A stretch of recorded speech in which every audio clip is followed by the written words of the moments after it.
Olá, queridos alunos e alunas, mais uma vez é um prazer estar aqui com vocês para viajarmos pelo mundo da geografia. Mas antes da nossa videoaula, dá um like nesse vídeo, comente, inscreva-se e clica no sininho de notificações para fortalecer o nosso canal do Professor Roger. E sem mais delongas, vamos à nossa aula logo após a vinheta.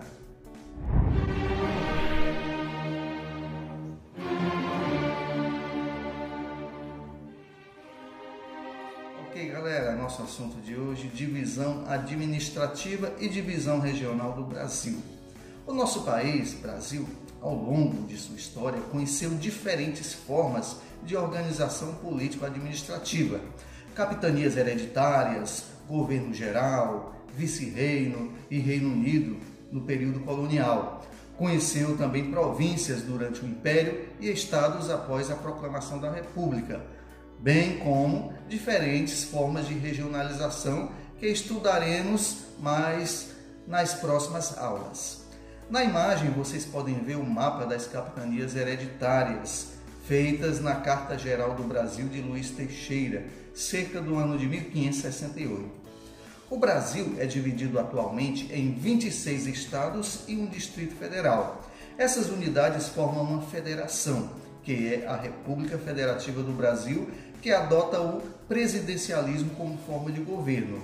Antes de o Brasil ser uma república federativa, e a Constituição definiu o país como uma união indissolúvel de estados, municípios e Distrito Federal, tendo na igualdade de seus federados um dos seus princípios fundamentais, os estados brasileiros não têm a mesma autonomia que tem, por exemplo, os estados dos Estados Unidos da América e as províncias canadenses, que são estados federativos onde existe uma verdadeira descentralização do poder.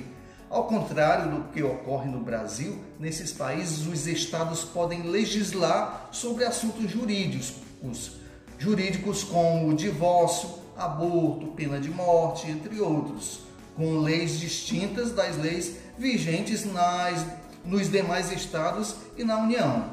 Os estados brasileiros são divididos em municípios que, por sua vez, subdividem-se em distritos.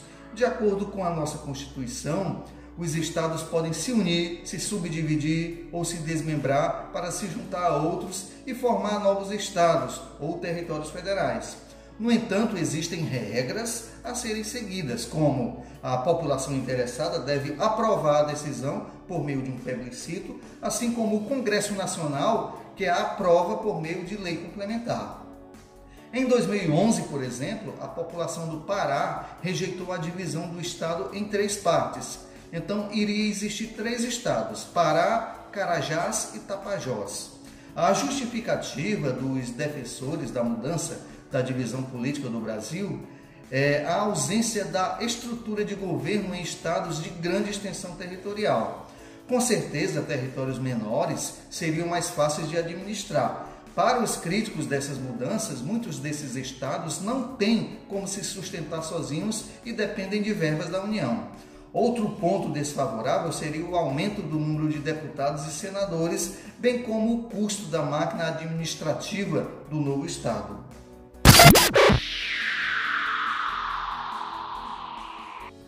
A estrutura político-administrativa da federação é composta de 3 poderes: o executivo, exercido pelo presidente da República, assessorado por seus ministros; o legislativo, formado pela Câmara dos Deputados e pelo Senado Federal; e o judiciário, que compreende o Supremo Tribunal Federal, o Conselho Nacional de Justiça, o Superior Tribunal de Justiça, o Tribunal Superior do Trabalho, o Tribunal Superior Eleitoral, situados em Brasília, além de tribunais regionais federais, tribunais regionais do trabalho, tribunais regionais eleitorais, tribunais e juízes militares e tribunais e juízes dos estados e do Distrito Federal.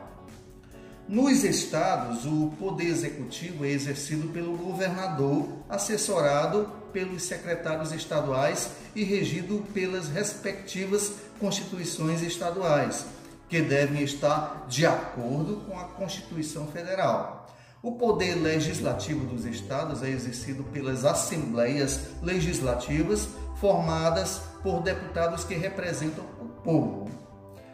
O poder judiciário é constituído pelo Tribunal de Justiça ou Justiça Estadual, juízes de direito e juizados especiais. Já nos municípios brasileiros, o poder executivo é exercido pelos prefeitos e seu secretariado, enquanto que o legislativo é representado pela Câmara dos Vereadores. Quanto ao poder judiciário, os municípios possuem as juntas trabalhistas e eleitorais. Ok, galera, por hoje nós ficamos por aqui. Só lembrando a vocês para não deixar de fazer as atividades que serão postadas em nossos grupos nas redes sociais, como WhatsApp e Facebook. Um grande abraço, beijo no coração, até logo, até mais ver, tamo junto, é nóis!